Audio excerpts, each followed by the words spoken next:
in this world of darkness populated by untold horrors. 4 idiots, united by fate and held together through disliking one another slightly less than everyone else they meet, might just save us all. Largely by accident. Welcome to This Bloody Mess, the increasingly poor decisions of 4 vampires.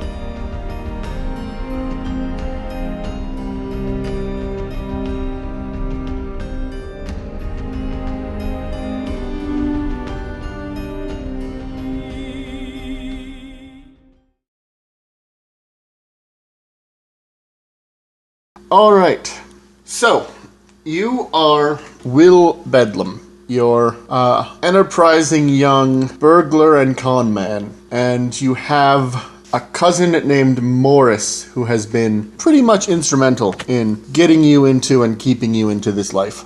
You wake up at around midnight one night to your cheap, shitty burner phone. That's for the criminally uninitiated. The phone that you get calls about jobs for. It's a cheap prepaid that you always pay for in cash so that it can't be traced back to you. And it's Morris. It's Morse code? Morris is the name of your cousin. Oh.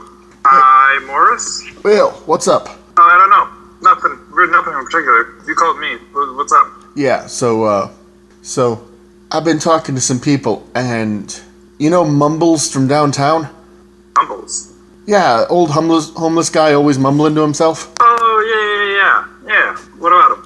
Well, Mumbles said to Kathy, who said to Frank, who I go golfing with, that a bunch of big, important-looking crates got loaded into the museum downtown. Okay. What are you planning? So, big crates plus museum equals big score. Look, I need a lock guy and also a lookout. And you're the best of both that I know. Alright. I mean, I can't turn down a good score. Glad to hear it. So, we're gonna use all the usual points, rendezvous point and meeting point and all that stuff. I got us a getaway driver, too, and a truck in case we need to haul anything big. Alright. You sure about this getaway driver? I've used him before. Alright. It's that, nerdy guy, Fidget. Isn't he the one that, glitches randomly? Yeah, that's him. He's pretty messed up. We're letting him behind the wheel of a truck? I mean, here's the thing. He can't last 3 minutes of conversation without, spazzing out like that. But when you put him behind the wheel of a car, he's fucking Mozart.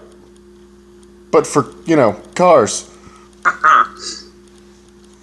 Alright, I guess I'm just gonna have to take your word for it. You should see this guy, virtuoso. Anyway, we got this all planned to go down tomorrow. Usual meeting point tomorrow night. Sounds good to me. Alright, see you there. See ya. And he hangs up. Do I So, know where the sweet rendezvous point is? the usual rendezvous point it's the docks by the Santa Monica Pier. Alright. It's a bit out of the way, but you figure that way no one will ever figure out that, no one will trace something from there all the way to the museum and back. Right. You arrive there around 12:30 the following night. See your cousin, Morris, and Fidget the druggie, and also Carlos, who you've worked with at least 4 or 5 times before. Sorta looks like the guy who talks a lot from Ant-Man. Okay. Morris... I've never met him before? No, you've worked with him about 4 or 5 times. Okay. Morris looks at you guys and he says, "Alright, whole crew's here. Everyone load up in the van. Fidget, you're behind the wheel. Take us to the museum." Fidget, as his name would imply, fidgets a bit, but he gets behind the wheel, and you find that your cousin was not actually lying about his capabilities. The guy can drive. Interesting. In the meantime, Carlos and Morris are in the back. You're riding shotgun in case you get pulled over or anything. You don't want the first face the cop sees to be a twitchy meth head, but at the very least, the second face he sees is the face man. Right. And you can hear that Carlos and Morris are in the back talking about, just sort of speculating about what's going to be in these chests that keep getting loaded into the museum. Oh man, I bet it's gold, man. like Aztec gold. Oh wait, man, you think it's cursed? Ah, man, curse is not a thing. Trust me. But just in case, you take it first, because I'm not turning into one of those things from Pirates of the Caribbean. Fuck that, we make Fidget take it first. Yeah, that sounds good. Fidget, you're on taking the gold duty, in case it's Aztec cursed gold. Too much pressure! Do you have anything to add to, like, the conversation, or just sort of listening? I'll just listen. Yeah. Hey, man, I was watching a documentary about those blood diamonds, man. What if it's those? You know, diamond the size of a basketball. I don't know, that could be kind of hard to fence. But still, you could kill a squirrel with one of those. Gonna use a diamond to kill a squirrel? I could. I'm not saying that's what we're gonna use them for. I'm just saying, a diamond big enough to kill a squirrel is gotta be worth a lot of money. Assuming you can fence it. Who doesn't want a diamond that can kill a squirrel? Good point, I suppose. Hey, man. You know what I hope it is? I hope it's the eyes of that big statue that got pried out in, like, a couple 100 years ago. Are you thinking about the jewels from the player's handbook again? Oh, yeah. Yeah, those aren't real. Never mind. Hey, S.A., you stoned on the job again? A little bit, you know. I'll be good. I'm on like 80%. I can breeze through any job at 80%. Oh boy. Hey, guys, we're here. You look around and you find that you are indeed behind a museum. All right. Was there any people? You see, there aren't a lot of people. You see one security guard who looks like he's just passed this area for part of his route. Okay. The back's not... I figured the back would be a little bit better guarded. Yo, S.A., I have been studying this place, and that guard takes 12 minutes to circle to the interior, or circle the exterior. We're golden. Alright, so we're trying to get in. Do you know about any of the security once we're in there? I know a little. This part of the museum isn't really open to the public, so I could only get an old floor plan from city planning. Okay. Looks like they got some cameras. That's what I'm here for. You and Morris get in there. We're gonna take the van, pull it around. You get up 2 floors. That's where they have the examination room. All the new stuff goes in there. Once you're in the examination room, find anything that looks valuable, bring it back down here. We'll be along that side alley. He points down another one. He says, there's a fire escape right by the examination room. You can use that to get straight to us. Okay. Alright, repeat the plan one more time just to make sure. We go in.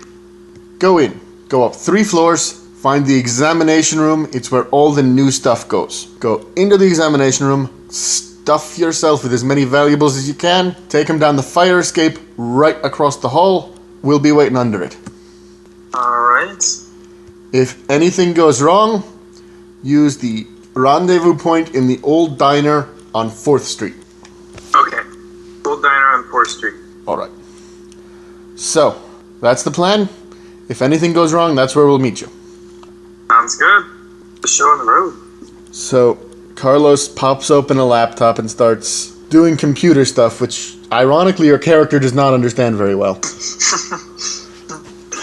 You and Morris get out of the car. He just walks up and opens the door. Sort of gives you a wave and he says, after you. Alright, let's go. I suppose... so he disabled the alarms for the door? Yep. Also shut off the electronic lock for the exterior. He just taps a bit of technology hanging from the door. How about the locks on the inside? That's why I brought you. Alright. Locks on the inside are the more analog variety. Alrighty. Alright. So, he leads you in. You've both got a thing to get whatever quick directions you need from inside the van, but you know that for a job like this, you should keep it quiet on the chatter as much as possible. So, Morris guides you inside. He says, that door should lead to a stairwell. Do you think you can take care of it? Well, Let's find out. Let's right. try picking that lock. Alright, so what I'm about to run you through is dexterity and larceny. Okay. I have 2 points in dex and 3 in larceny. Alright, right now I'm running you with a standard difficulty of 6.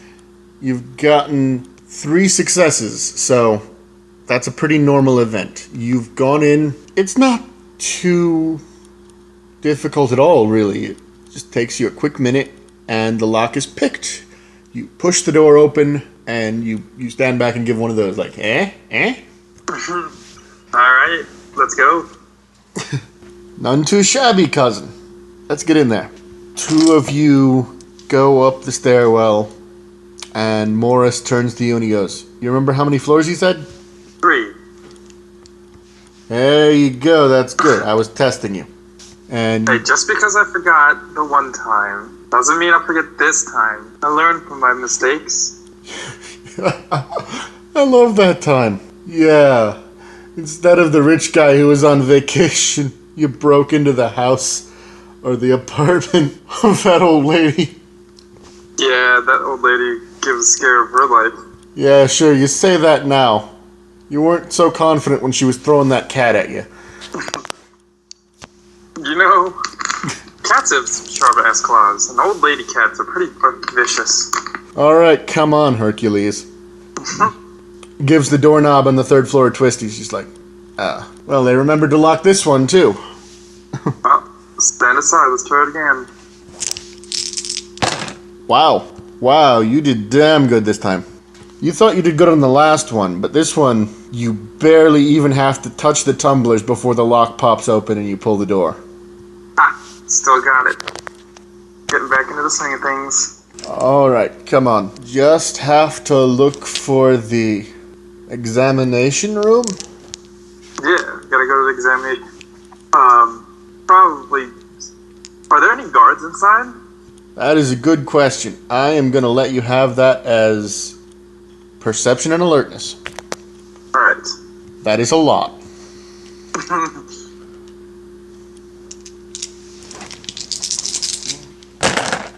How did the point thing work again? How did the what work?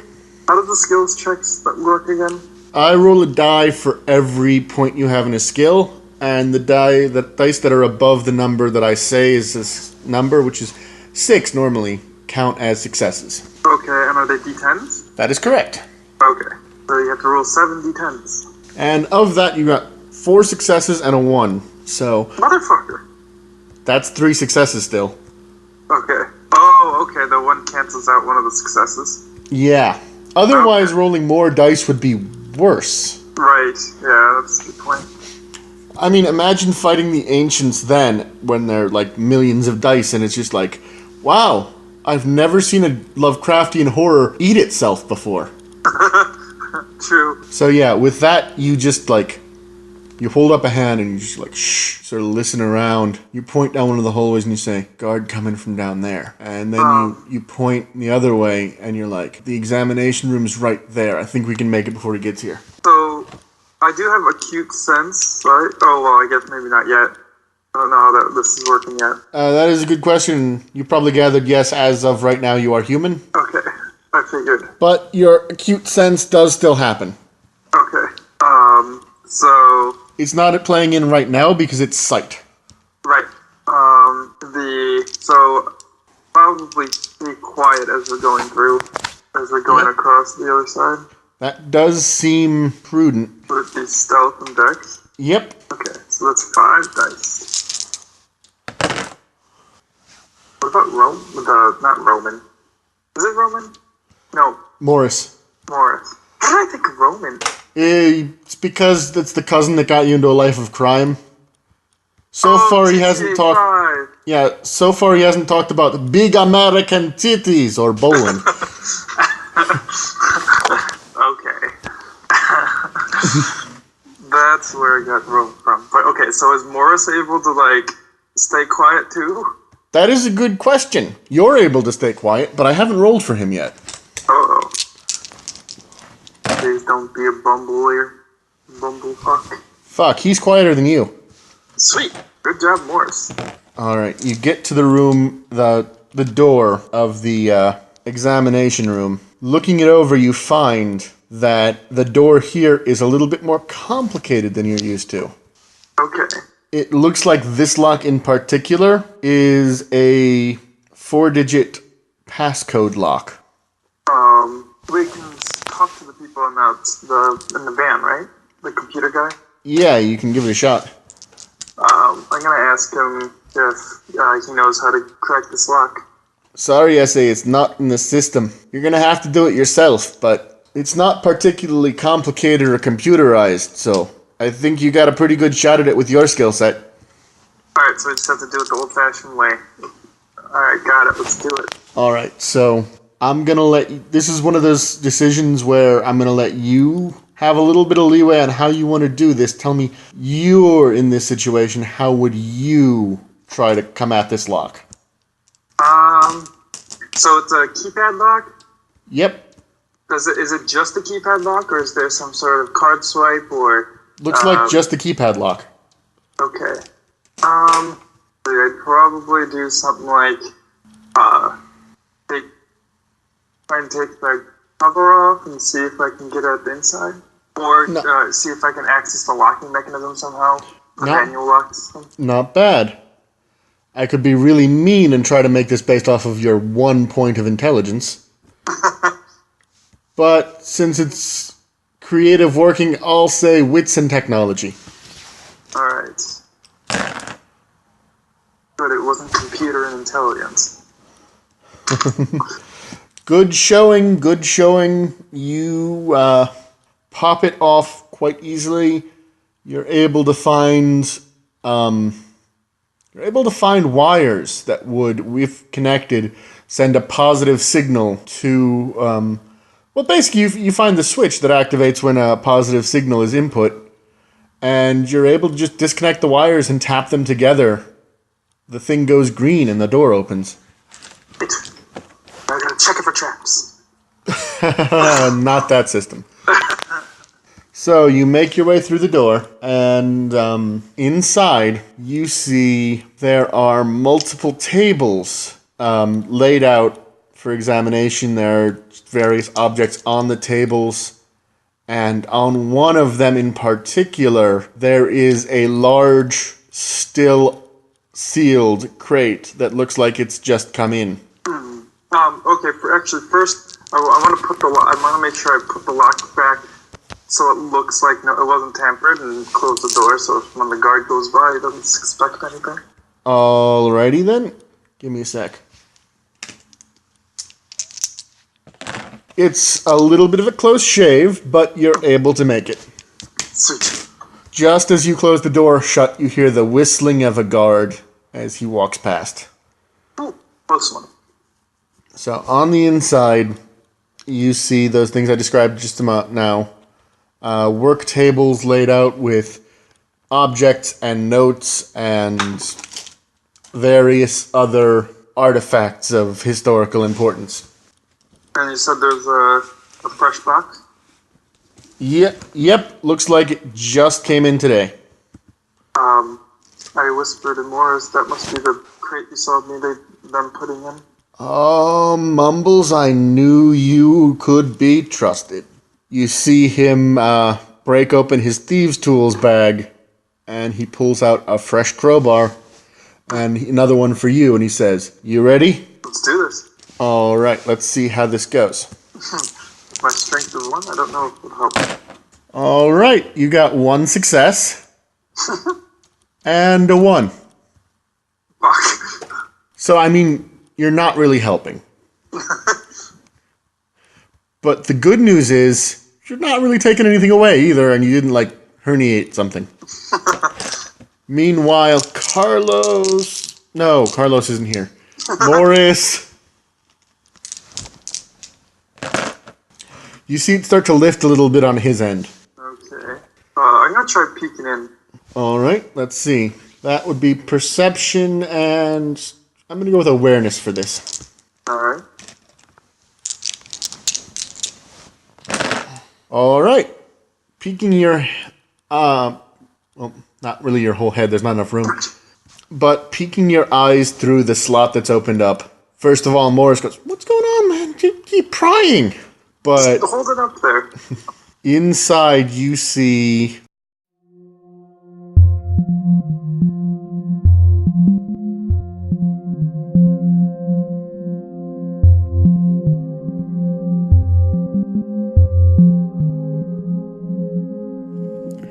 Thanks for tuning in to This Bloody Mess, the increasingly poor decisions of 4 vampires by Painted Still.